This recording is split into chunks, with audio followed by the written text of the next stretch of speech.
Special discussion tonight with one of the Beat's favorite guests. He's been here once before and returns during this tough time. Grammy award-winning artist 50 Cent, who beat poverty in an attempt on his life to launch hip-hop in his 20s, and then he got even bigger as an entrepreneur in health drinks, spirits, apparel, and now television, with the #1 Starz show Power and a new legal drama For Life on ABC. Forbes named him one of the top 5 wealthiest artists in rap, and he recounts that story and success in his new book, Hustle Harder, Hustle Smarter, focusing on perseverance relevant to these challenging times. Welcome back, Curtis Jackson, 50 Cent. Good to see you.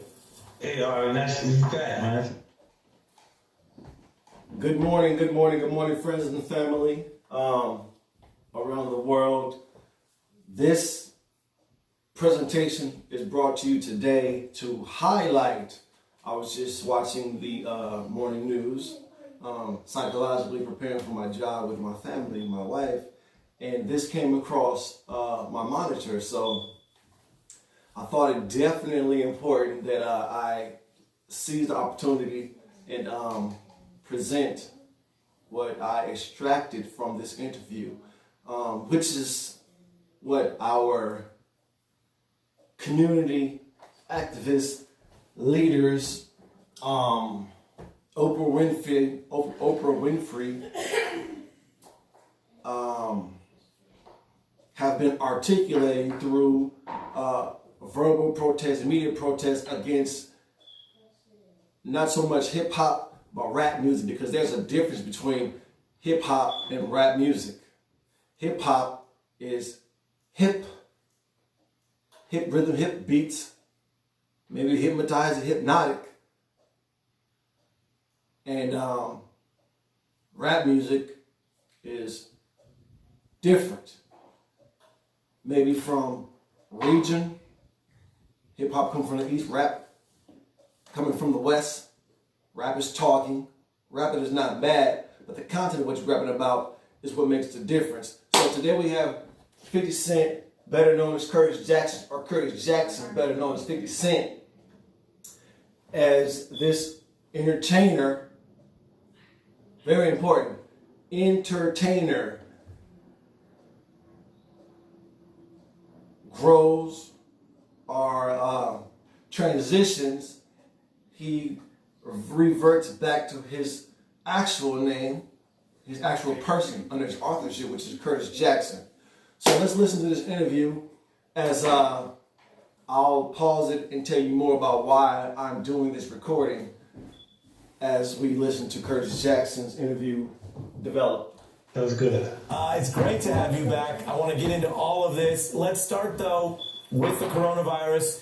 You were taking on President Trump in your way. We'll put it up here on Instagram, making fun of him for the Clorox. What are you getting at there?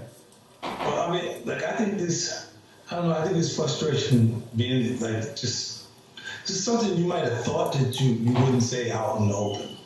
You know, it's out of frustration saying, well, I don't know what you need to drink Clorox, but you don't say it. You know, he's special because he'll just say it. Because there's people that will actually follow, will respond to it. Yeah. I want to know if you're familiar with, if anybody's seen the movie The Karate Kid, the new one with Will Smith's son, where he was captivating or hypnotizing the snake, the reptile. Is anybody familiar with looking into the eyes of a reptile when a reptile is about to deceive you? You know, like a lot of the Democrats do, because I'm not a Democrat nor a Republican. I stand firm on the last political party that represented the interests of my people, which are Americans, indigenous Americans, labeled and branded so-called Negro, Blacks, and Colors, was the Black Panther Party. The Black Panther political party, the Black Panther Party for Defense, something of that nature, all right, headed by Huey P. Newton, and a lot of other fine ancestors of mine. But even the python, it slides on you real smooth slow, not meaning to arouse your awareness until it totally encompasses you, and then it constricts and suffocates its prey. So when I look at this guy giving this interview to Curtis Jackson, I see this. So let's let it go ahead and continue. Just do something, and you be like, oh man. And just to be fair and balanced, I reserve judgment on Donald Trump, because Donald Trump, to me, is the biggest. You know, when somebody is on a total another level, you don't know whether to, like the Bible speaks about chastening or chastising a fool. You know what I mean? A fool will scorn you and despise you for correcting them. And that's kind of how I look at Donald Trump and a lot of other Gentiles, Caucasians. I was listening to an old Phil Donahue broadcast last night, and there was this bishop, this minister that was highlighting the fact that not only are Moors, Hebrews, Americans, whatever form of nationality that they descend from, highly miseducated, but so are the colonials, the Caucasians, or the Gentiles, highly miseducated, which creates a stage for destruction. So I just wanted to say something in regards to the stupidity of Donald Trump, so that I'll be fair and balanced with my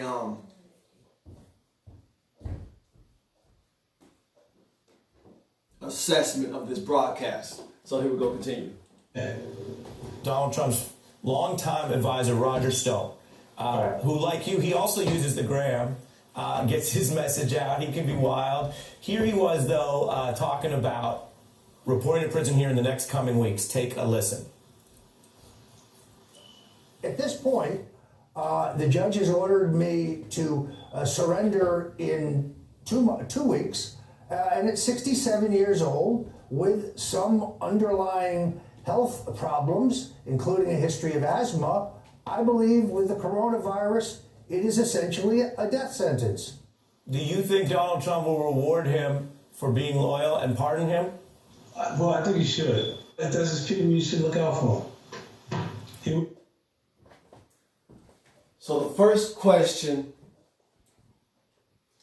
is a form of entrapment. He's questioning, he's bringing into question his moral code of conduct. All right? What do you feel Donald Trump should do? Curtis Jackson, what would you do? This is also highlighting the disparity. It's not highlighting it. It's but for a individual with vision, it should highlight the disparity between Moorish Americans, Moorish descent Americans, African descent Americans, and colonial or Caucasian or European descent Americans, and the disproportionate distribution of the justice system. How indigenous Americans, alleged African descent, receive higher and harsher punishment in relation to the immigrant counterpart distribution of recompense for crime. We expect him to do it. I want to read now from the book.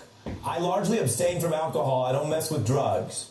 It's imperative to create your own comfort zone without depending on any substance, which is a contrast to some of the perception in the... And I want to go ahead and highlight this too, because I believe that Curtis Jackson, as I saw this, broke away from it for about 30, 45 minutes because I was doing other things. So I had to come back to it and said, this is the opportunity for me to go ahead and get it out, what's on my mind, while it's hot, fresh off the press of my mind. This guy, his name is not Curtis Jackson, but the other guy, he used a nice puffery word, which is contrast. I mean, it's not contradicting you, Curtis Jackson, but a contrast between what you say in your book or in regards to how you really live and what you promote in your music that's going out to the masses of youth around the world. Music. Let's take a look at some of that in your music videos.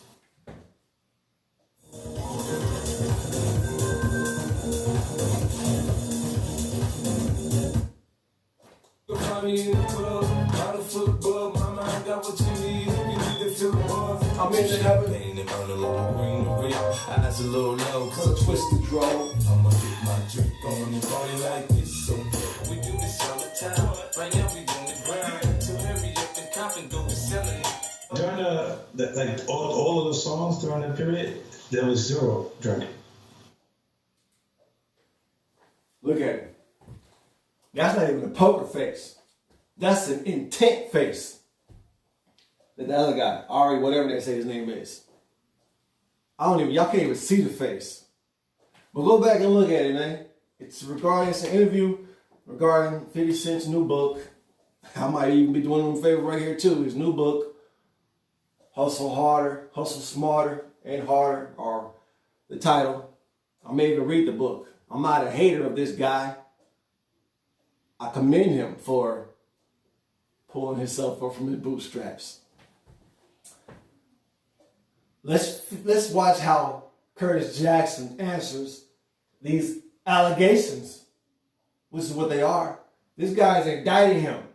He's saying, in my humble opinion, you've moved up in the status of society. But remember, you still our nigga. Let's watch him cool around. Because I never seen Curtis Jackson respond like this to another more. But let's see how he plays it out. Let's see how he plays it out with the Gentile Colonial. I didn't do it at all, and my upbringing adjusted me that way, because I had a household full of people that would drunk a lot. I had an uncle growing up that he had a tough guy in him that didn't come out until he had a drink. Then he went to fight. You know what I mean? This is why when the liquor store, they say spirits on the top of the store. I believe there's different spirits in the bottle at different points. People adjust. There's the same. 50 Cent never answers the question. Okay? He danced around it. He looks like a fool right now. But maybe he is a fool. You can look at the whole, what's that, Tekashi 6ix9ine. Does he really carry out things with his own son, Curtis Jr.? Are the people really being entertained with reality TV when we are thinking that it's real? And some other people even apply some of these methods that are used by these people to their own lives and never receive the same results, but they're more hurtful, damaging results. So 50 Cent never asked the question. Let this guy continue. Contrast, I'm about to play some of your videos, rap videos about money, but you write in the new book, my lyrics sound like I'm throwing money up in the air, right? But those lines created a perception. The reality is I'm not reckless with money at all. I'm translating this. I'm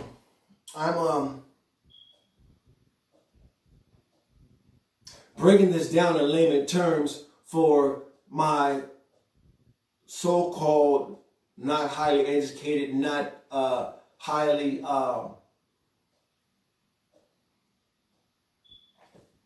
vernacular or literary people. Those lines simply created a perception. Know the difference between what is and what is perceived to be. Fiction from non-fiction, which is what they taught us in school. 50 Cent and other entertainers are not living that life that they project in their productions. And yet, here we go. Let's look at some classic 50 talking about dollars. It smell like Benjamins, it boosts my adrenaline. Nothing but $100 bills in the bank, no facts. I stack racks on racks and racks. Some bottles in me, a nigga got bread. I let my paper stack when I'm filthy. Have a baby by me, baby. Be a billionaire, I rather stack it rich. I'ma die trying to spend this. So why don't you live the music? And what about, I gotta ask you, what about your fans who watched that and might have really believed you? Why don't you live the music, and what about your fans who believed you? 50 Cent. No, I have the money to do it, but I don't actually do it that way. And the reason I didn't do it is, look, our culture's... Before I even interject, let's finish listening to what he's saying about the culture. Aspiration. Now you communicate through photographs and you see all these presentations on Instagram. These people's life don't look like that. They're doing the angle. Harvey, she's making sure the shot looks like perfect.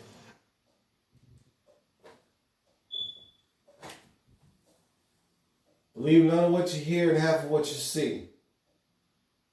Symbology, sign language, drop of jewels.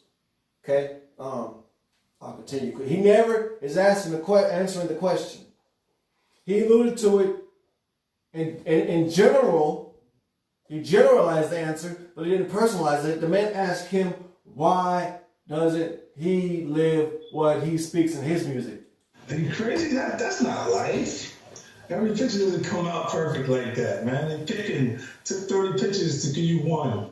You talk about in the book also the contrast. We live in a very loud culture. Long before the internet, America was always new frontier, brash. And yet, in the book, you talk about learning the secret and the power of silence. You talk about some of your friends, including Deepak Chopra. So that made us want to play a little bit of Deepak to you on that point. Let's take a look. Silence is, simply put, just simple awareness. Awareness, silence, pure consciousness are the same thing. It is evanescent. You cannot catch on to it. Why do you write about the power of silence? Right. And why do you rock with Deepak? But Deepak, they gave me my mantra. The competitive side of me will make me want to compete with someone when we're not even in the same realm. But now I don't even react to it because I get a chance to assess it for saying something, you know? Yeah, completely. And that you talk about that, of course, some people who are familiar with you are going to think 50's saying that now, but he's beefing all the time, or at least appears to be online. They don't see the slap. They don't see the insult. To me, that's enough of this right here. What's this guy?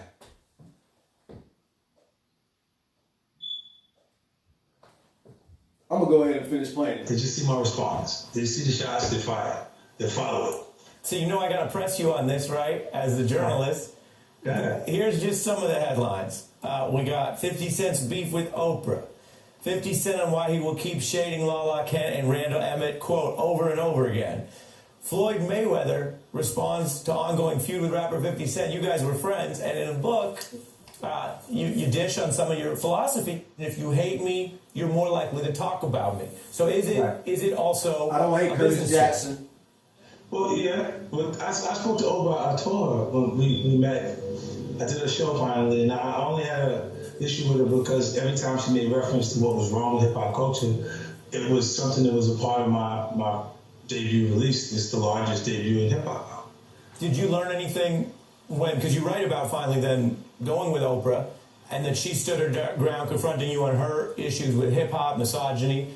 You stood your ground on saying, well, you didn't want to be made an example of a whole industry's problems, but did you learn anything from her over the years, or you're still kind of in a distance with her?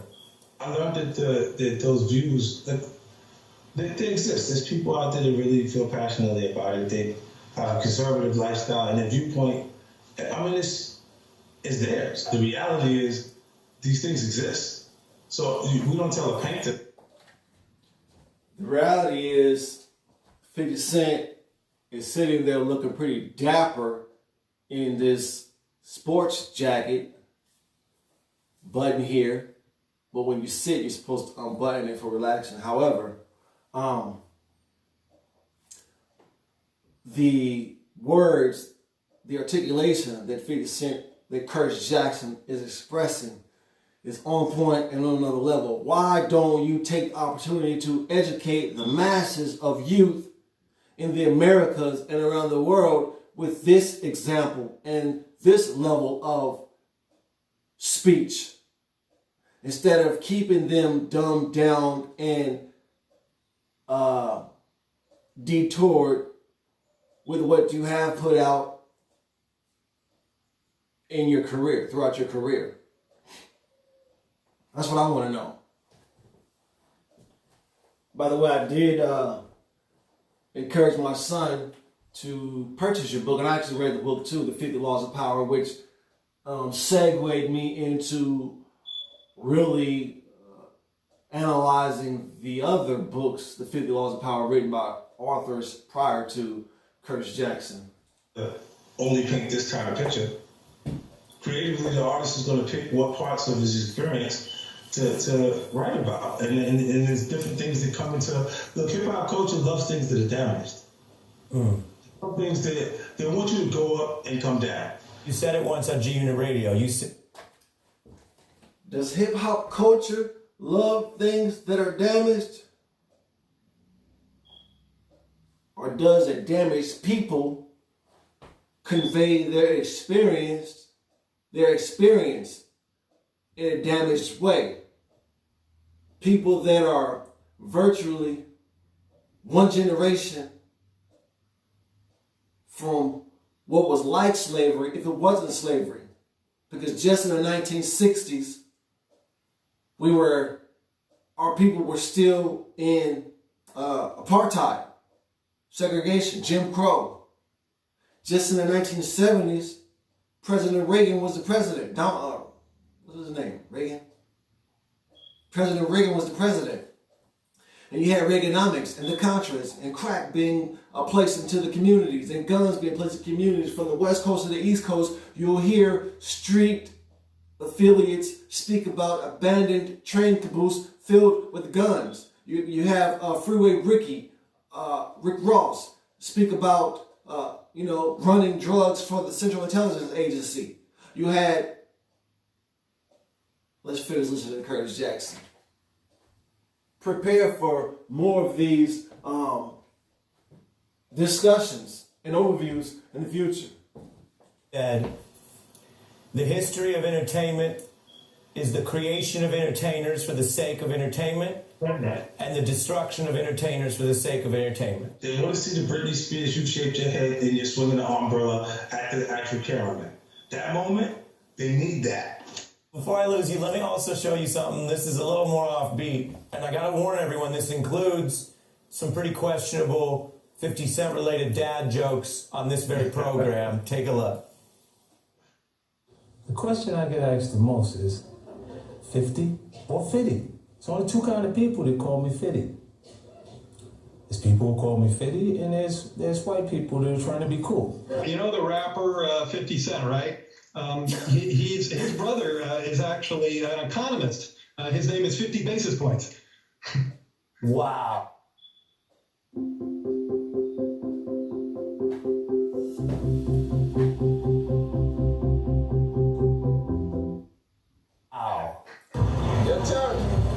Yo, Curtis, what's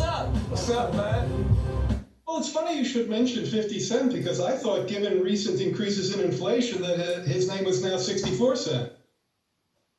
That's Joe Biden's economist there. How do you feel getting name checked that much? Oh, that's cool, man. I fell into that was a good name selection. Now look at how I was able to be put into the economy. It's like it's probably not his musical choice. Mm-hmm. So, as I began to search for this interview, I found more interviews between 50 Cent and the host of that broadcast that was interviewing him. And either 50 Cent or Curtis Jackson was humiliated during this interview, or he is so intelligent that he's hired a columnist from a major media outlet to continue to interview him and even to lightweight embarrass him to boost exposure in his marketing and lift his sales. You be the judge of that. Like, subscribe to my YouTube channel. And if it's not capable of doing that, it will be in the near future. Like I said, prepare for more of these overviews and presentations in the future because I got a lot to say.